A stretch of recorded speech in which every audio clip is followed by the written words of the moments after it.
السلام عليكم ورحمة الله وبركاته. الحمد لله رب العالمين، والصلاة والسلام على رسوله خاتم النبيين وعلى آله الطيبين وأصحابه الطاهرين والمؤمنين والمسلمين كلهم أجمعين. أما بعد، أعوذ بالله من الشيطان الرجيم. بسم الله الرحمن الرحيم. هل جزاء الإحسان إلا الإحسان؟ صدق الله العظيم. وقال نبينا صلى الله عليه وسلم: من صنع إليه معروف فقال لفاعله جزاك الله خيرا فقد أبلغ في الثناء، أو كما قال والصلاة والسلام. எல்லா புகழும் அல்லாஹு ஜல்ல ஷானுஹு தஆலா ஒருவனுக்கு உரித்தாகுக. ஆமீன். அருமை நாயகம் முஹம்மது ரசூலுல்லாஹ் ஸல்லல்லாஹு அலைஹி வஸல்லம் அவர்கள் மீதும், நற்பாக்கியத்திற்குரிய அவருடைய குடும்பத்தார்கள், சஹாபாக்கள், தாபியீன்கள், தபஅ தாபியீன்கள், அக்தாபுகள், அவுலியாக்கள், சுஹதாக்கள், நாதாக்கள், நல்லவர்கள் நம் அனைவரின் மீதும் அல்லாஹ்வின் அருள் என்றென்றும் நிறைவாக நிலவட்டுமாக. ஆமீன். இன்று எல்லாம் வல்ல அல்லாஹ்விடத்தில் பிரார்த்தித்து துவங்குகின்றேன். அல்லாஹு ஜல்ல ஷானுஹு தஆலா உலகத்தில் அவன் படைத்திருக்கிற கோடான கோடி படைப்புகளில் ஒரு படைப்பு இன்னொரு படைப்புக்கு உதவி செய்கிறவாறு அல்லாஹ் இந்த உலகத்தினுடைய மையத்தை வைத்திருக்கிறான். அவன் பணக்காரனோ ஏழையோ, இருக்கப்பட்டவனோ இல்லாதவனோ, உலகத்தில் ஒரு மனிதன் வாழுகிற போது ஏதாவது ஒரு உபகாரத்தை பிறரிடமிருந்து வாங்கக்கூடிய சூழ்நிலையில் தான் அல்லாஹ் மனித படைப்புகளையும் இதர படைப்புகளையும் அல்லாஹ் வைத்திருக்கிறான். பிறக்கிற போது பெற்றோருக்கு உபகாரமாய் அவர்களுடைய உபகாரத்திலே வளர்கிற, வாலிபத்தில் ஆசிரியர்களுக்கு உபகாரமாய் அவர்கள் கல்வியை பெற்று அவர்களுக்கு உபகாரத்தை நாம் வாங்கிக் கொள்கிறோம். மனனம் செய்கிற போது, திருமணம் செய்கிற போது மனைவிக்கு உபகாரமாய் அவன் செய்கிற நிறைய உபகாரத்தை நாம் வாங்கிக் கொள்கிறோம். இப்படி அல்லாஹ் உலகத்தில் ஒவ்வொரு மனிதனிடமிருந்து உபகாரத்தை, உதவியை பெறுகிறவாறு தான் அல்லாஹ் மனிதனுடைய படைப்புகளை வைத்திருக்கிறார். என்னிடம் நிறைய பணம் இருக்கிறது என்று சொல்லி யாரும் தன்னுடைய கபரிஸ்தானுக்கு தானாகவே நடந்து போய்விட முடியாது. அவன் இறந்தாலும் உபகாரம் நமக்கு தேவை. பொறுப்பாட்டுவதிலிருந்து துவங்கி கஃன் வரைக்கும் உண்டான எல்லா அடக்கத்திற்கும் ஒரு 4 பேராவது கூட நின்றாக வேண்டும். இவர் பிறந்ததிலிருந்து மௌத்து வரைக்கும் உபகாரங்களை, உபகாரிகளை அல்லாஹ் தன்னோடு வைத்திருக்கிறான் என்று நபி ஸல்லல்லாஹு அலைஹி வஸல்லம் இதை ஞாபகப்படுத்தி இந்த வார்த்தை சொன்னார்கள்: அல் ஹல்கு இயால்லாஹ். உலகத்தில் அல்லாஹ் படைத்திருக்கிற எல்லா படைப்பும் அவனுடைய குடும்பமாகும். அல்லாஹ் படைத்திருக்கிற படைப்புகளிலேயே அல்லாஹ்வுக்கு ரொம்பவும் பிரியமான படைப்பு என்பது மன் அஹ்ஸன இயாலிஹி. யார் அல்லாஹ்வுடைய படைப்புகளுக்கு உபகாரம் செய்யக்கூடியவராக வாழ்வாரோ அந்த மனிதர் தான் அல்லாஹ் படைத்திருக்கிற படைப்புகளிலேயே ஆக சிறந்த படைப்பு, அல்லாஹ்விற்கு பிரியமான படைப்பு என்று சொன்னார்கள் ஸல்லல்லாஹு அலைஹி வஸல்லம் அவர்கள். அடுத்தவர்களுக்கு செய்கிற உபகாரம் அது அல்லாஹ்விற்கு செய்கிற உபகாரமாய் இந்த உம்மத்தில் நபி ஸல்லல்லாஹு அலைஹி வஸல்லம் சொல்லுகிறார்கள். திருக்குர்ஆனின் நிறைய இடங்களில் இந்த வார்த்தை உண்டு. அஹ்சினு, நீங்கள் உபகாரம் செய்யுங்கள், இல்லாதவர்களுக்கு உதவி செய்யுங்கள், தேவைப்படுபவர்களுக்கு நீங்கள் முன்வந்து நின்று உதவுங்கள். இன்னல்லாஹ யுஹிப்புல் முஹ்சினீன். உபகாரம் செய்தவரை அல்லாஹ் பிரியப்படுகிறார். குர்ஆனின் நிறைய இடங்களிலே இந்த வார்த்தை உண்டு. முஸ்லிம்களிலேயே ஆக சிறந்த முஸ்லிம் சாலிஹீன் என்று சொல்லி குர்ஆனிலே வருகிறது. சாலிஹீன்களுக்கு உண்டான அடையாளம் தொழுகையும் நோன்பும் மாத்திரம் குர்ஆனில் சொல்லப்படவில்லை. அடுத்தவர்களுக்கு உபகாரம் செய்யக்கூடிய உபகாரிகள் அவர்கள் சாலிஹீன்களுடைய அடையாளத்தில் இருப்பதாக குர்ஆன் சொல்லுகிறது. நபி ஸல்லல்லாஹு அலைஹி வஸல்லம் இந்த உம்மத்திற்கு முன்மாதிரியாய் இருந்த நிறைய செயல்பாடுகளில் உபகாரம் செய்பவர்களுக்கு உபகாரியாய் இந்த உலகத்தில் முன்மாதிரியாக வாழ்ந்தார்கள். பிடித்த மனிதராக இருந்தாலும் பிடிக்காத மனிதராக இருந்தாலும் நோயில படுக்கிற போது ஹதீஸில இந்த வார்த்தை வருகிறது. அனஸ் ரலியல்லாஹு அன்ஹு சொல்லுகிறார்கள், எந்த மதீனாவில் அவர்கள் வாழுகிற போது எங்கெல்லாம் நோய்வாய்ப்பட்டிருக்கிறார்கள் என்கிற செய்தி பெருமானாருக்கு கிடைக்குமோ அந்த வீட்டு வாசலில் கிடக்கிற முதல் செருப்பு அது பெருமானாருடைய செருப்பாக இருக்கும் என்று சொல்லுவார்கள். கஷ்டத்தில் இருப்பவனை பார்த்து ஆறுதல் சொல்வது உபகாரம். பாதை தெரியாமல் நின்று கொண்டிருப்பவனுக்கு கை கொடுத்து அவனுக்கு பாதை சொல்வது உபகாரம். கஷ்டத்தில் இருப்பவனுக்கு உதவி செய்தல் உபகாரம். நல்ல வார்த்தையை கொண்டு அவனுடைய உள்ளத்தை தேற்றுதல் உபகாரம். காசு பணத்தால் மாத்திரமல்ல, நல்ல வார்த்தை நாளும் சொன்னாலும் உபகாரம் என்று நபி ஸல்லல்லாஹு அலைஹி வஸல்லம் அவர்கள் சொல்லுகிறார்கள். அதனால்தான் ஹதீஸிலே இந்த வார்த்தையில் பெருமானார் நமக்கு சொல்லுவார்கள், கஷ்டத்திலே இருப்பவனை பார்த்தால் நீங்கள் சந்தோஷப்படாதீர்கள். உங்களுக்கு பிடிக்காத மனிதனாக இருக்கட்டுமே, அவன் எப்போது போவான் என்று சொல்லுகிற அளவிற்கு உங்களுக்கு பிடிக்காத எதிரியாக இருந்தாலும் அவன் கஷ்டத்தில் இருக்கிற போது நீங்கள் சிரிக்க வேண்டாம். நபி ஸல்லல்லாஹு அலைஹி வஸல்லம் இந்த வார்த்தை, லா துல்ஹிரு ஷவாதத பிஅஹீக, ஏதாவது ஒரு கஷ்டத்தில் இருக்கிற போது உன்னுடைய சகோதரனை பார்த்து நீங்கள் சந்தோஷப்பட வேண்டாம். ஃபயர்ஹமுல்லாஹு வ யம்தலீக், அப்படி நீ சந்தோஷப்படுகிற போது எவன் அவனுக்கு அந்த கஷ்டத்தை கொடுத்தானோ அவன் அந்த அல்லாஹ் அவனுக்கு ரஹ்மத் செய்தும் உனக்கு அதே கஷ்டத்தை திருப்பியும் அவனால் மாற்றி தர முடியும் என்று சொன்னார்கள் ஸல்லல்லாஹு அலைஹி வஸல்லம். அல்லாஹ் தான் சந்தோஷத்தை தருகிறான், அவன் தான் சிரிக்க வைக்கிறான், அவன் தான் அழகவும் வைக்கிறான்.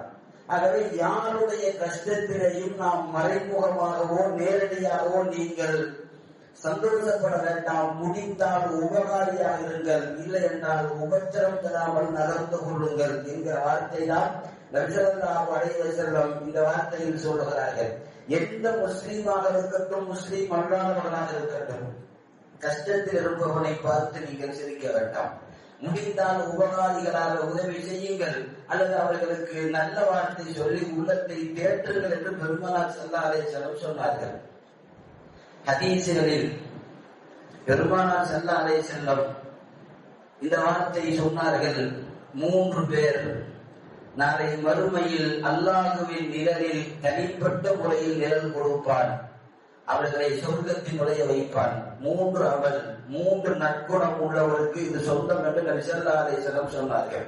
பலகீனமானவரோடு நீங்கள் நல்ல முறையில் நடந்து கொள்ளுங்கள். அவனை அடித்தால், நீங்கள் அவனை எதிர்த்தால் கேட்பதற்கு நாதி இல்லை. அப்படி பலகீனமாக இருந்தாலும் அவனிடத்தில் நல்ல முறையில் நடந்து கொள்ளுங்கள். பெற்றோர்களுக்கு நல்ல முறையில் உபகாரம் செய்யுங்கள். 3வது, உங்களுக்கு கீழ் உள்ள அடிமைகளோ அல்லது உங்கள் மனைவியோ அல்லது உங்களுடைய அதிகார வர்க்கத்திற்கு கீழ் வேலை செய்யக்கூடிய வேலையாட்களோ உங்களுக்கு கீழ் உள்ளவர்களோடு நீங்கள் நல்ல முறையில் உதவி செய்யுங்கள். அவர்களுக்கு கஷ்டப்படுகிற போது உங்களால் இயன்ற உதவியை செய்து கொடுங்கள். இந்த 3 தன்மை உள்ளவனுக்கு அலையில் கனபஹு, அல்லாஹ் அவர்களுக்கு விசேஷமாய் நிழல் கொடுப்பான், கியாமத்தில் சங்கை செய்வான். வஅத்ஹலஹுல் ஜன்னah, அவர்களை அல்லாஹ் சொர்க்கத்தில் நுழைய வைப்பான். உபகாரம் அவன் இந்த மண்ணில் செய்கிற போது அது விண்ணை மூட்டுகிற அளவிற்கு மிகப்பெரிய நன்மையாய் அவன் வாழ்க்கையிலே வந்து விடுகிறது என்பதை அருமைநாயகம் ஸல்லல்லாஹு அலைஹி வஸல்லம் சொன்னார்கள். இன்றைக்கு உபகாரிகளும் குறைந்திருக்கிறார்கள், உபகாரம் செய்ததும் இன்றைக்கு குறைந்திருக்கிறது. உபகாரிகள் அடுத்தவர்களுக்கு தேவைப்படுகிற போது எதையும் எதிர்பார்க்காமல் செய்கிற உதவிக்கு உபகாரம் என்று பெயர். இன்றைக்கு உபகாரிகள் உலகத்தில் நிறைய குறைந்திருக்கிறார்கள், உபகாரமும் குறைந்திருக்கிறது. உதவி பெற்றவர்கள் ஒரு உபகாரத்தை ஒருவரிலிருந்து பெறுகிற போது நபி ஸல்லல்லாஹு அலைஹி வஸல்லம் சொன்னார்கள், யார் உனக்கு எந்த உபகாரம் செய்தாலும் நீங்கள் அந்த உபகாரத்தை மறந்து விடாதீர்கள். அந்த உபகாரத்தை காலமெல்லாம் நீங்கள் அடுத்தவர்களுக்கு சொல்லுங்கள், அல்லது அல்லாஹ்வுக்கு அல்லாஹ்விடத்தில் அவனுக்காக துஆ செய்யுங்கள். 1 தடவை 2 தடவை அல்ல, உங்கள் உபகார உபகாரத்தை நீங்கள் திருப்பி அடைக்கிறவரை துவா செய்யுங்கள். இதுல நபி ஸல்லல்லாஹு அலைஹி வஸல்லம் உபகாரத்தை பெற்றவனுக்கு சொல்லுகிற ஒரு முன்மாதிரி ஹதீஸ்ல இருக்கிறது. ஏதாவது ஒன்று, ஒரு கஷ்டத்தில் ஒரு கொஞ்சம் உதவியாக இருக்கட்டுமே, ஏதாவது ஒரு சிறிய அற்ப உதவியாக இருக்கட்டுமே, நாம் நொந்து போயிருக்கிற போது அல்லது சோர்ந்து இருக்கிற போது செய்கிற எந்த உதவியையும் நீங்கள் மறந்து விடாதீர்கள். துவா செய்யுங்கள். துவா உல் முஹ்சினி இலைஹில் முஹ்சினி லா யுரத்து.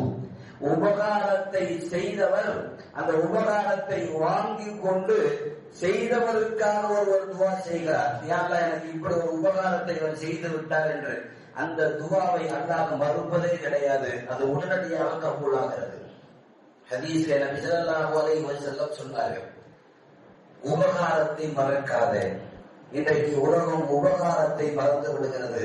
ஏதாவது உபத்திரம் செய்திருந்தால் மறக்காம நினைவு வைத்து பழிவாங்குகிறது. ஆனால் குர்ஆன் உபகாரத்தை மறக்காதே, உபத்திரத்தை மறந்து விட்டு நல்லது செய் என்று குர்ஆன் சொல்லுகிறது. திருக்குர்ஆனில் நீங்கள் மன்னித்து விடுங்கள், உங்களுக்கு ஏதாவது தீங்கு செய்தால் அதை புறக்கணித்து விட்டு விடுங்கள், நீங்கள் பழிவாங்க வேண்டாம். குர்ஆன் வருகிற வார்த்தை. ஆனால் நாம் உபகாரத்தை மறந்து விடுவோம், கெட்டதை ஞாபகத்திலே வைத்துக் கொண்டே இருப்போம். நபி ஸல்லல்லாஹு அலைஹி வஸல்லத்திற்கு வந்திருக்கிற வஹீயினுடைய வெளிப்பாட்டில் அர் ரஹ்மான் என்று சொல்லுகிற சூரத்துல் அர் ரஹ்மான், அல்லாஹ் நிறைய அருள்கொடைகளை சொல்லிக் கொண்டு வருகிற வரிசையில் இந்த வார்த்தை வரும், ஹல் ஜஸாஉல் இஹ்சானி இல்லல் இஹ்சான். ஒரு உபகாரத்திற்கு இன்னொரு உபகாரம் மட்டுமே கூலியாகும், வேற எதுவும் கூலி கிடையாது. ஒரு உபகாரம் செய்தால் அந்த உபகாரத்தை போல அவருக்கு மீண்டும் ஒரு சந்தர்ப்பம் கிடைக்கிற போது செய்து விடுங்கள், அல்லது அவருக்காக துவா செய்யுங்கள், காலம் முழுவதும் அவருக்கு நன்றியோடு இருந்து கொள்ளுங்கள். இதுதான் கூலியை தவிர உபகாரத்தை வாங்கி வைத்துக் கொண்டு நீ எதுவும் செய்யாமல் இருப்பது அது உபகாரம் கிடையாது என்று திருக்குர்ஆன் சொல்லுகிற வார்த்தை. ஹதீஸ்களில் 63வது வயதில் பெருமானார் மௌத்தாகிற போது சொன்ன வார்த்தை உங்களுக்கு ஞாபகத்தில் இருக்கும். மஸ்ஜித் நபவியை கூட்டி எல்லா சஹாபாக்களையும் நிற்க வைத்து சொன்னார்கள், நான் வாழ்ந்த போது இந்த முகம்மதிற்கு யாரெல்லாம் உபகாரம் செய்தார்களோ அத்தனை உபகாரத்திற்கும் நான் பதில் உபகாரம் செய்து விட்டேன். யாருக்கும் பாக்கி கிடையாது. எனக்கு கொடுத்தவர்கள் பொருளாக பணமாக வேறு விதத்தில் அத்தனைக்கும் நான் உபகாரம் செய்து விட்டேன். துவாவால் செய்திருக்கிறேன், அவர்களுக்கு திரும்ப அடைப்பதன் மூலம் அடைத்திருக்கிறேன், பொருளாக கொடுத்திருக்கிறேன் என்றெல்லாம் நபி ஸல்லல்லாஹு அலைஹி வஸல்லம் சொல்லிவிட்டு இந்த வார்த்தை சொன்னார்கள், அபூபக்கர் ரலியல்லாஹு அன்ஹு என் வாழ்க்கையில் நிறைய உபகாரம் செய்து முடித்து விட்டார், என் வாழ்க்கையிலே நிறைய உபகாரியாக அவர் இருந்திருக்கிறார். எல்லா சஹாபாக்களுக்கும் ஒரு உபகாரத்தை செய்த முஹம்மது அபூபக்கருக்கு என்னால் திருப்பி கொடுக்க முடியவில்லை. அந்த உபகாரம் இன்னமும் பாக்கி இருக்கிறது, இன்னமும் பாக்கி இருக்கிறது. நாளை மறுமைக்கு அபூபக்கர் வரட்டும், யுகாஃபியுல்லாஹு பிஹா யௌமுல் கியாமா. கியாமத்தில் அபூபக்கர் ரலியல்லாஹு அன்ஹு வருகிற போது நான் மிச்சம் வைத்திருக்கிற உபகாரத்தை அவன் அடைப்பான், அல்லாஹ் அடைப்பான். இந்த முஹம்மது அபூபக்கருக்கு உபகாரத்தில் மிச்சம் இருக்கிறது என்று சொல்லியே வந்தார்கள். அப்படி என்றால் அபூபக்கர் ரலியல்லாஹு அன்ஹு ரசூல் ஸல்லல்லாஹு அலைஹி வஸல்லத்திற்கு எவ்வளவு உபகாரியாக இருந்திருப்பார் என்று யோசித்து பாருங்கள். அப்படி சொல்லிவிட்டு தான் இன்றைக்கு வரைக்கும் நாம் கேள்விப்படுகிற மஸ்ஜித் நபவியில் பள்ளிவாசலுக்கு ஒவ்வொருவரும் கதவு திறந்தால் அந்த வீட்டை விட்டு அப்படியே வருவதற்கு வழி வைத்திருந்தார்கள், நேர தொழுகைக்கு வரக்கூடிய வழி. பெருமானார் சொன்னார்கள், எல்லா மஸ்ஜித் நபவியினுடைய சஹாபாக்கள் வருகிற தனி வழிகளை எல்லாம் அடைத்து விடுங்கள். அபூபக்கர் ரலியல்லாஹு அன்ஹு அவர் வருகிற வழியை திறந்து வையுங்கள், கியாமத்து வரை அந்த வழி திறந்துதான் இருக்கும். நமக்கு தெரியும், கொரோனா காலங்களில் கூட எல்லா வழியும் கேட்டுகளும் பூட்டப்பட்டது. அபூபக்கர் ரலியல்லாஹு அன்ஹுடைய கதவு திறந்துதான் இருந்தது. அந்த கதவை கியாமத்து வரை பூட்ட மாட்டார்கள். ஏன் தெரியுமா? அது பெருமானாருடைய உபகாரத்தின் மிச்சம். அது அவர்கள் சொன்னார்கள், அது அபூபக்கருக்கு நான் செய்கிற உபகாரம். ஏனென்றால் அவர் வந்த வழியில் தொழுகையாளிகள் வருகிற போது ஒவ்வொரு எட்டுக்கும் பாதி நன்மை அவருக்கு போகட்டும் என்று நபி ஸல்லல்லாஹு அலைஹி வஸல்லம் உபகாரத்தை வாங்கி வைத்துக் கொள்வது மட்டுமல்ல, பதில் உபகாரத்தை திருப்பி செய்ய சொல்லுகிறார்கள் ஸல்லல்லாஹு அலைஹி வஸல்லம் அவர்கள். ஹதீஸ்களில் முஸ்லீம்களுக்கு உண்டான தர்பியத் என்கிற ஒழுக்கத்தை பெருமானார் சொல்லித் தருகிறார்கள். எந்த உதவியாக இருந்தாலும் ஒருவர் உதவி செய்கிற போது அந்த உதவி கொஞ்சமாக இருந்தாலும் சரி, அந்த உதவியை வாங்கக்கூடியவர் சொல்லுகிற வார்த்தை ஜஸாக்கல்லாஹு ஹைரா. இன்னைக்கு நிறைய பேர் இந்த வார்த்தை வர்றதே இல்லை, இந்த வார்த்தை சொல்றதே இல்லை. ஜஸாக்கல்லா என்ற வார்த்தை நிறைய பேருக்கு இல்லை. ஹதீசுகளில் இந்த வார்த்தை விட வேறு சிறந்த வார்த்தையே கிடையாது. நீங்கள் கோடி கோடியா இவரை புகழுங்களேன், எவ்வளவு தூரம் அடுத்தவரை பற்றி நீங்கள் அவரிடத்திலே போய் சொல்லுங்களேன், அதையெல்லாம் தாண்டி ஜஸாக்கல்லாஹு ஹைரா என்கிற வார்த்தை சிறந்தது. ஏன் தெரியுமா? ஒரு உபகாரத்தை கொடுக்கிற போது அந்த உபகாரத்தை வாங்குகிற போது ஜஸாக்கல்லா, அல்லாஹ் இந்த உபகாரத்தை விட சிறந்த உபகாரத்தை அல்லாஹ் உங்களுக்கு தருவார் என்கிற துவா. ஏன் தெரியுமா? அல்லாஹ்விடத்தில் ஒப்படைக்கிறோம். அவனை விட சிறந்த உபகாரி உலகத்தில் யாரும் இல்லை. அல்லாஹ்விற்கு 99 பெயரில் ஒரு பெயர் அல் பர்ரு. அல் பர்ரு அதிகம் உபகாரம் செய்பவன் என்று அதற்கு பெயர். அவன் கொடுப்பது கொஞ்சமாக இருந்தால் அல்லாஹ் கொடுப்பது அதிகமாக இருக்கும். நாம் என்னால் உபகாரத்தை திரும்ப அடைக்க முடியாது. யா அல்லாஹ், இந்த உபகாரத்தை நான் உன் கையில் கொடுக்கிறேன், கொடுத்த இந்த உபகாரிக்கு நீ நிறைய கொடு என்று ஒருவர் சொல்லட்டும். இந்த வார்த்தை அந்த உபகாரிக்கு இவர் செய்கிற உபகாரமாக இந்த துவா போய்விடுகிறது என்று சொன்னார்கள் ஸல்லல்லாஹு அலைஹி வஸல்லம். துவா செய்துதான் ஒரு உபகாரிகளை கண்ணியப்படுத்த வேண்டும். ஏதோ முக்கியமான ஒரு இக்கட்டான நேரம், ஏதோ ஒரு தேவை வருகிறது, கொண்டு வந்து கடனாக கொடுத்தாலும் உபகாரியாகிறார். இதை வைத்துக் கொண்டு ஜமாளித்துக் கொள்ளுங்கள் என்று கொஞ்சம் கொடுத்தாலும் அவர் உபகாரியாகிறார். வாழ்க்கையில் உபகாரிகளுக்கு ஒரு கண்ணியம் தர வேண்டும். நபி ஸல்லல்லாஹு அலைஹி வஸல்லம் ஹதீஸுகளில் நாம் அவருடைய குணநலன்களை எல்லாம் பார்க்கிறோம் இல்லையா? பெருமானாருக்கு என்னென்ன குணங்கள் இருந்தது என்று பார்க்கிற போது ஹதீஸுகளிலே நிறைய குணம் எழுதுகிறார்கள். பெருமானார் வாழ்க்கையிலே பெருமை அணிந்ததில்லை, பகட்டு காட்டியதில்லை, அடுத்தவர்களை யாரையும் எதிர்த்து நின்று கெட்ட வார்த்தை பேசியதில்லை, யாரையும் அடித்ததில்லை, பலிக்கு பலி எடுத்ததில்லை என்றெல்லாம் நிறைய குணங்களை எழுதி தரக்கூடியவர்கள். இந்த வார்த்தையை சொல்லி முடிப்பார்கள். பெருமானாரிடமிருந்த ஒரு மிகப்பெரிய குணம், ஒரு உபகாரத்தை வாங்கினால் பெருமானார் மவுத்து வரை மறப்பதில்லை. அந்த உபகாரத்திற்கு பதில் உபகாரம் செய்யாமலும் போனதில்லை. திரும்ப ஏதாவது ஒரு வழியிலே சொல்லி அடைத்து விடுவார்கள். சஹீஹுல் புகாரியில ஒரு 2-3 இடத்தில் இந்த செய்தி வருகிறது. சஹீஹுல் புகாரியில் 3571வது ஹதீஸ். இது அல்லாமலும் 2 இடத்திலே பதிவு இருக்கிறது. ஒரு இஸ்லாமிய படை போர் செய்வதற்காக வேண்டி அவர்கள் போர் முடித்து விட்டு வருகிறார்கள். எண்ணிக்கையிலே கொஞ்சம் கூடுதல் குறைத்து இருந்தாலும் கிட்டத்தட்ட ஒரு 1400 பேர் இஸ்லாமிய படை. இடையிலே பாலைவனத்திலே வந்தவர்கள் தண்ணீர் எல்லாம் தீர்ந்து போய் அந்த கூட்டம் பெரும் கூட்டம் இருக்கிறது. நபி ஸல்லல்லாஹு அலைஹி வஸல்லம் கூப்பிட்டார்கள்.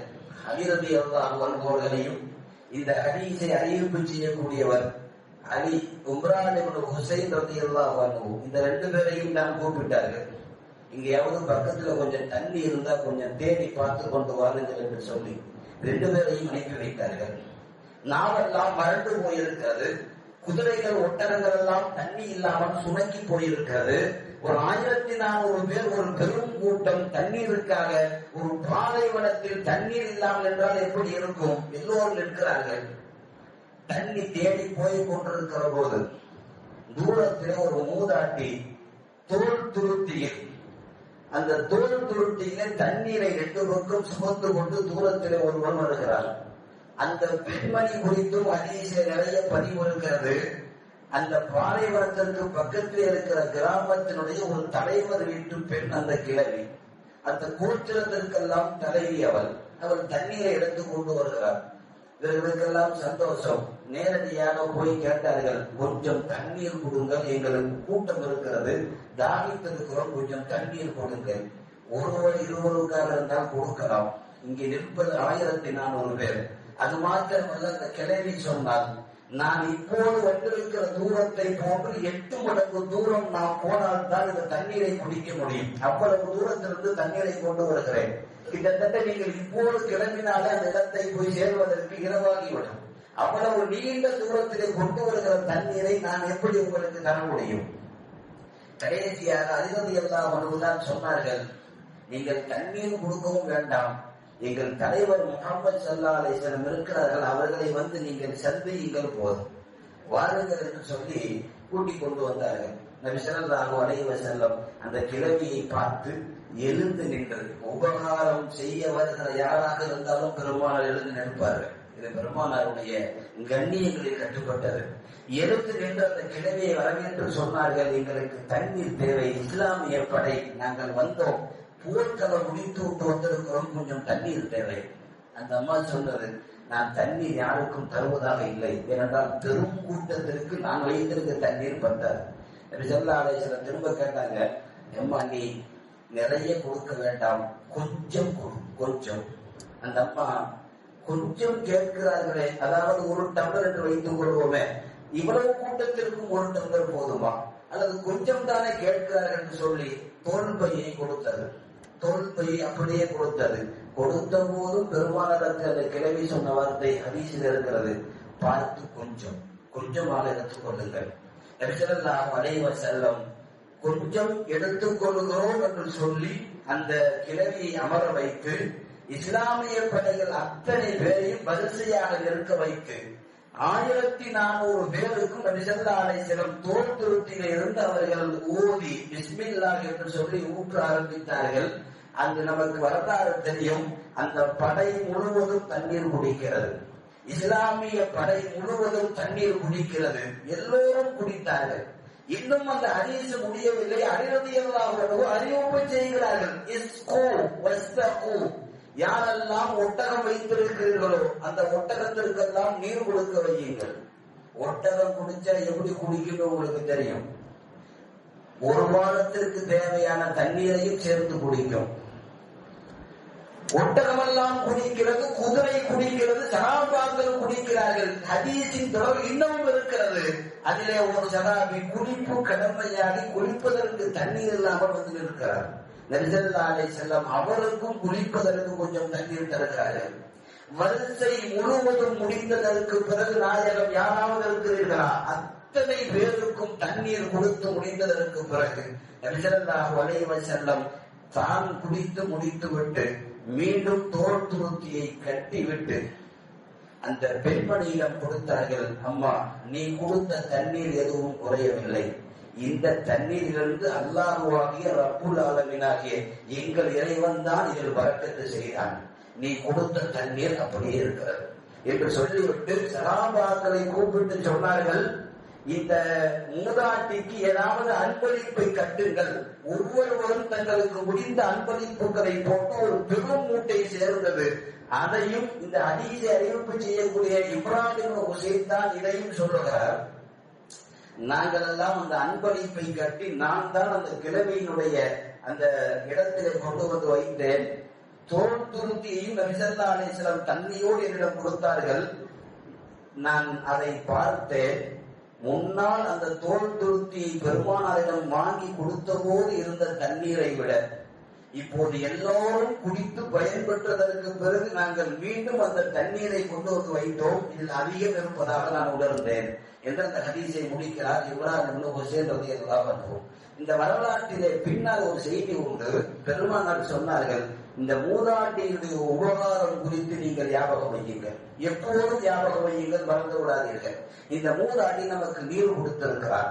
ஒரு தாகமான ஒரு பாலைவனத்தில் உயிர் போகிற நேரத்தில் ஒருவர் ஒரு டம்ளர் தண்ணீர் கொடுப்பது மீண்டும் அவனுக்கு அவன் உயிர் கொடுத்ததற்கு ஜெபம் என்று சொன்னார்கள் ஸல்லல்லாஹு அலைஹி வஸல்லம். தாகத்தால் நாவறண்டிருக்கிற போது, அந்த தாகத்தால் அவன் சூழ்ந்திருக்கிற போது அந்த தண்ணீர் கொடுக்கிற அந்த தியாகம் இருக்கிறதே, அது அவனுக்கு மீண்டும் ஹயாத்தை கொடுத்தது போல நம்முடைய எல்லோருக்கும் இந்த கிழவி ஹயாத்து கொடுத்திருக்கிறார். இந்த கிழவி குறித்து ஞாபகம் வையுங்கள், இந்த கிழவியினுடைய ஊர் குறித்தும் ஞாபகம் வையுங்கள் என்று சொல்லிவிட்டு நபி ஸல்லல்லாஹு அலைஹி வஸல்லம் படைகளை அனுப்பி வைத்து போய்விட்டார்கள். பெருமானார் வஃபாத்துக்கு பிறகும் கூட ஹதீஸ்ல இருக்கிறது, எப்போதெல்லாம் இஸ்லாமிய படைகள் அந்த பக்கம் போகுமோ அப்போதெல்லாம் உபகாரம் செய்ய வேண்டிய அந்த கூட்டத்தை நபி ஸல்லல்லாஹு அலைஹி வஸல்லம் மறக்க கூடாது என்று சொன்னதால் அந்த ஊருக்கும் அந்த கிழவிக்கு ஏதாவது ஒரு உபகாரத்தை செய்து கொண்டே இருந்தார்கள். ஒரு கட்டத்தில் அந்த கிழவிதான் சொன்னார், இந்த முகம்மதின் கூட்டத்தை நீங்கள் பார்த்து என்ன நினைக்கிறீர்கள்? கொஞ்ச காலத்திற்கு முன்னால் கொஞ்சம் தான் தண்ணீர் கொடுத்தேன், அந்த தண்ணீரையும் அதிகமாக எனக்கு திருப்பி கொடுத்து விட்டார்கள். அது மாத்திரமல்ல, நிறைய உபகாரங்களையும் அன்பளிப்புகளையும் கொடுத்தார்கள். அது மாத்திரமல்ல, அன்றிலிருந்து இன்று வரை இந்த படைகள் போகிற போதெல்லாம் எங்களுக்கு அன்பளிப்புகளை கொடுக்கிறார்கள். ஆகவே நான் முகம்மதை ஏற்று முஸ்லீம் ஆகிறேன் என்று சொல்லி அந்த கிராமம் முழுவதும் முஸ்லீமானதாக வரலாறு வருகிறது. இது சஹீஹுல் புகாரியிலே 3 இடத்திலே ஹதீஸ் பதிவில் இருக்கிறது. நாம் யோசிக்கிறோம், உபகாரத்தை நாம் எந்த வடிவில் செய்தாலும் அது நமக்கு உபகாரிகளாக அல்லாஹ் தஆலா பன்மடங்கு தருவான் என்பது இந்த ஹதீஸினுடைய பின்னணியில் வரக்கூடிய வார்த்தை. பெருமானார் உபகாரங்களை மறக்க மாட்டார்கள்.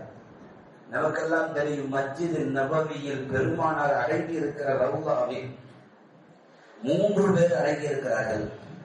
நபி ஸல்லல்லாஹு அலைஹி வஸல்லத்திற்கு பக்கத்தில் அபூபக்கர் ரலியல்லாஹு அன்ஹு, உமர் ரலியல்லாஹு அன்ஹு, 3 பேர். இன்னமும் ஒருவர் அடங்குவதற்கு அங்கே இடம் இருக்கிறது. உங்களுக்கு வரலாறு கேள்விப்பட்டிருப்பீர்கள். அந்த இடம் குறித்தும் ஹதீஸ் திருமதியிலே வருகிறது. யுதுஃபனு மஅய ஃபீ கப்ரி ஈஸா இப்னு மரியம், பின்னால் ஈசா வருகிற போது அவரை அந்த இடத்தில் அடக்கம் செய்யுங்கள். முன்னறிவிப்பாய் பெருமானார் சொல்லிவிட்டு போன வார்த்தை. ஏன் ஈசாவுக்கு அந்த இடம் என்று எழுதுகிற போது நபி ஸல்லல்லாஹு அலைஹி வஸல்லம் சொன்னார்கள், ஈசா இன்னும் வரவில்லை, அவர் 2வது வானத்தில் இருக்கிறார். அந்த ஈசா வருவார். எப்போது வருவார்? அல்லாஹ் நாடுகிற போது வருவார். அவர் எந்த வருஷம் எப்போது வந்தாலும் சரி, இந்த இடத்தில் அவர் மௌத்தாகிற போது அடக்கம் செய்யுங்கள். ஏனென்றால் என் உம்மத்து பின்னால் வாழுகிற போது என் உம்மத்துக்கு அவர் பெரிய உபகாரம் செய்ய போகிறார். என்ன உபகாரம்? தஜ்ஜாலை அவர்தான் கொள்ளுவார். தஜ்ஜால் என் உம்மத்திற்கு பெரிய எதிரியாக இருப்பான். தஜ்ஜாலை ஈசா கொள்ளுவார். சிலுவைகளை எல்லாம் முறிப்பார். யாரெல்லாம் இயேசு கிறிஸ்து ஆண்டவர் என்று சொல்லிக் கொண்டிருக்கிறாரோ அந்த மதத்தை முறியடித்து எல்லோரையும் என் மார்க்கத்திற்கு மாற்றுவார். இந்த ஈசா பின்னால் செய்ய இருப்பதால் அந்த செய்ய இருக்கிற உபகாரத்திற்கு நான் ஒரு உபகாரத்தை முன்கூட்டி செய்து வைக்கிறேன். என்ன உபகாரம்? என் பக்கத்தில் அடங்குகிற பெரும் வாய்ப்பு. பெருமானார் பக்கத்தில் அடங்கக்கூடிய கபரை நான் தயார் செய்கிறேன். வருகிற ஈசாவிற்கு அதை அங்கே அந்த உபகாரத்தை கொடுத்து விடுங்கள் என்று செய்த உபகாரம் அல்ல, இனி செய்ய போகிற உபகாரத்திற்கு ஒரு 1400 ஆண்டுகளுக்கு முன்னால் அந்த உபகாரத்தின் கூலியாய் ஒரு உபகாரத்தை பெருமானார் செய்து வைத்து விட்டு போயிருக்கிறார் என்று சொன்னால் அந்த உபகாரம் எந்த அளவிற்கு உபகாரிகளை மதிக்க வேண்டும் என்பதை பாருங்கள். அல்லாஹ்விற்கு நாம் எவ்வளவு உபகாரம் பெற்றிருக்கிறோம். குர்ஆனில் அல்லாஹ்வுடைய உபகாரத்திற்கு நாம் எப்போதும் கணக்கு கொடுத்தாக வேண்டும். அல்லாஹ் உங்களுக்கு கொடுத்திருக்கிற உபகாரத்தை நீங்கள் எண்ணவே முடியாது. ஒண்ணுமல்ல, அல்லாஹ் எவ்வளவு உபகாரம் கொடுத்திருக்கிறார். ஒரு சின்ன கிட்னி, ஒரு கோழி குண்டு போல இருக்கிற கிட்னி கெட்டு போனால் மருத்துவ உலகம் கை இருக்கிறது. வேற ஏதாவது கிட்னி செய்ய முடியுமா? முடியாது. ஏதாவது பிளாஸ்டிக் சர்ஜரி எதுவும் முடியாது. கெட்டு போனால் கை விரித்து விடும். ஒரு சின்ன ஒரு கோழி குண்டு அளவுக்கு இருக்கிற கிட்னியை அல்லாஹ் வைத்திருக்கிறார். அது கெட்டு போனால் நாம் எவ்வளவு பாடுபடுகிறோம், தயாரி செய்தால் எவ்வளவு பணம் செலவழிக்கிறோம். அதையெல்லாம் தாண்டி ஒரு சின்ன உபகாரத்தை அல்லாஹ் வைத்திருக்கிறான். இந்த உபகாரம் நீங்கள் உடம்பில் இருக்கிற ஒவ்வொரு பாகத்தையும் நீங்கள் எண்ணினால் அல்லாஹ் சொல்வதை போல அவன் உபகாரத்தை நீங்கள் எண்ணி முடிக்க முடியாது. ஆனால் நீங்கள் பதிலுக்கு ஒரு உபகாரம் செய்யலாம். எந்த விஷயத்தை நீங்கள் ஆரம்பித்தாலும் அல்லாஹ்வை புகழ்ந்து ஒரு துஆவோடு ஆரம்பியுங்கள். அது அல்லாஹ்விற்கு உபகாரமாய் போகும் என்று நபி ஸல்லல்லாஹு அலைஹி வஸல்லம் சொன்னாங்க. 2வது பெற்றோர்களுக்கு செய்கிற உபகாரம். பெற்றோர்களுக்கு செய்கிற உபகாரம். பிறக்கிற போது எல்லோரும் நிர்வாணமாக பிறக்கிறோம். அவர்களுடைய உபகாரத்தை நாம் மறக்கவே முடியாது. நாம் எவ்வளவு தூரம் பின்னாட்களில் பெற்றோர்களை நீங்கள் பேணி பாதுகாத்தாலும் தாய் நமக்கு கொடுத்த ஒரு சொட்டு பாலுக்கும் தந்தை நமக்காக சிந்திய ஒரு சொட்டு வியர்வைக்கும் நீங்கள் எப்போதும் கடனாளிதான். உபகாரத்தை அடைக்கவே முடியாது. நபி ஸல்லல்லாஹு அலைஹி வஸல்லம் சொல்லுகிறார்கள், உலகத்தில் எதுவும் கஷ்டம் என்று அல்லாஹ் சொல்லவில்லை. உலகத்தில் அது கஷ்டம் இது கஷ்டம் எதையும் அல்லாஹ் கஷ்டம்னு சொல்லல. நம்ம எதையெல்லாம் கஷ்டம்னு சொல்றோமோ அதையெல்லாம் அல்லாஹ் கஷ்டம்னு சொல்லல. குர்ஆன்ல என்ன ஒன்ன மட்டும் கஷ்டம்னு சொல்றான். என்ன தெரியுமா? கர்ப்பத்திலே நீ இருக்கிற போது உன் தாய் ஒரு 10 மாசம் சுமந்தார் அல்லவா, வஹ்னன் அலா வஹ்னின், அது ரொம்ப கஷ்டம்னு அல்லாஹ் சொல்றான். உலகத்துல யாரும் அதை செய்ய முடியாது. ஒரு கர்ப்பிணி பெண், உங்களுக்கு திருமணம் முடித்தவர்களுக்கு தெரியும், படுத்திருந்தால் கூட நிறை மாச கர்ப்பிணி திரும்பி படுக்க வேண்டும் என்றால் நம்ம மாதிரி பொசுக்கு திரும்பிட முடியாது. திரும்ப எந்திரிச்சு உட்கார்ந்து திரும்ப அப்படி திரும்பி படுப்பாங்க. ஏன்னா குழந்தை மேல ஏறிக்குமா, அந்த குழந்தைக்கு அது சிரமம் வருமா. ஒரு தூக்கத்தில் கூட ஒரு தாய் திரும்பி படுக்கிறார் என்று சொன்னால் தூக்கத்தை கலைத்து எழுந்து மீண்டும் திரும்பி படுக்க வேண்டும். அல்லாஹ் சொல்லுகிறான் அது ரொம்ப கஷ்டம் என்கிறான். நம்ம சும்மா நினைக்கிறோம், என ஏன் பெத்த, உன்னை யாரு பெக்க சொன்னா அப்படின்னு நம்ம பேசுவோம் இல்லையா. ஆண்களுக்கு வலிமையானவர்கள், ஆனால் அல்லாஹ் அந்த வலிமையை, பிரசவத்தை, அதை தாங்கக்கூடிய சக்தி அல்லாஹ் ஆண்களுக்கு வைக்கவே இல்லை.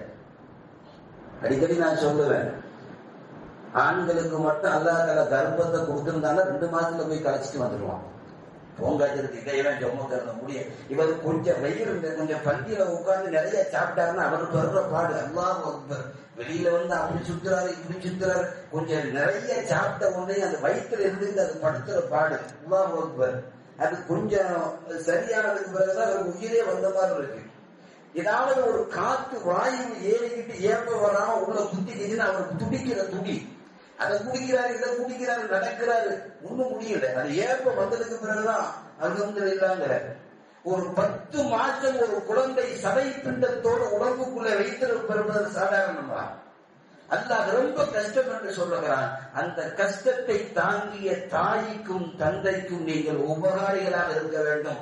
இருக்கிற போதும் உபகாரம் செய், அவர்கள் இறந்தாலும் துவா செய். குர்ஆன்ல வரக்கூடிய வார்த்தை. நீங்கள் எந்த துவா செய்தாலும், நீங்கள் எந்த துவா செய்யாமல் போனாலும், கடைசியாக நீங்கள் யா அல்லாஹ் ரப்பனா ரப்பி யர்ஹமுகுமா ரப்பயானி ஸகீரா, உலகத்தில் இந்த துவாவை உச்சரிக்காத எந்த இமாம்களின் வாயும் கிடையாது. எந்த தொழுகையிலேயும் இந்த துவாவை விடாமல் ஓதுவார்கள். ஏனென்றால் அவர்கள் இருக்கிறார்களோ இல்லையோ, நாம் உபகாரத்திற்கு நாம் பதில் உபகாரம் இந்த துவாவை செய்தாக வேண்டும். 3வது உபகாரம், நம்முடைய வாழ்க்கையில யார் எந்த நேரத்தில் எந்த உதவி செய்திருந்தாலும் அந்த உபகாரிகளுக்காக நீங்கள் பதில் உபகாரம் செய்து விடுங்கள். காலத்தினால் செய்த உதவி சிறிதிலும் அது ஞானத்தின் மால பெருகு என்று சொல்லுவார்கள். நீ வாங்கியது 1 ரூபாயாக இருக்கலாம், ஆனால் தேவைப்படுகிற போது அந்த ரூபாய் உனக்கு அவர் கொடுத்திருக்கிறார். கொஞ்சம் உதவியாக இருந்தாலும் அந்த உதவி உனக்கு உலகத்தை விட அது பெரிது என்று சொல்வது போல் நபி ஸல்லல்லாஹு அலைஹி வஸல்லம் உபகாரிகள் செய்கிற எந்த உபகாரத்தை நீங்கள் மறந்து விடாதீர்கள், அவர்களுக்கு துவா செய்யுங்கள். எந்த உபகாரத்தை வாங்கினாலும் ஜஸாக்கல்லாஹு கைரா என்கிற வார்த்தை வெளிப்பாடாய் வரட்டும். நபி ஸல்லல்லாஹு அலைஹி வஸல்லம் அந்த உபகாரத்தை இந்த உம்மத்திற்கு சொல்லிக் கொடுத்தார்கள். குர்ஆனும் அதைத்தான் சொல்லுகிறது, நீங்கள் உபகாரம் செய்யுங்கள். இன்னல்லாஹ யுஹிப்புல் முஹ்சினீன். உபகாரம் செய்கிறது யாராக இருந்தாலும் அல்லாஹ்விற்கு பிரியத்துக்குரியவர்கள். அந்த உபகாரிகளாய் எல்லாம் வல்ல இறைவன் நாம் மாறுவதற்கும் பிறருக்கு உபகாரம் செய்யக்கூடிய நல்ல உபகாரிகளாய், அதே நேரத்தில் உபகாரத்தை பெற்றுகிற போது அவர்களுக்கு நன்றி செலுத்துகிற நல்ல முஸ்லீமாய் அல்லாஹ் நம் எல்லோரையும் ஆக்கி அருள் புரிவானாக. ஆமீன். வாஹிரு தஅவானா அல்ஹம்துலில்லாஹி ரப்பில் ஆலமீன்.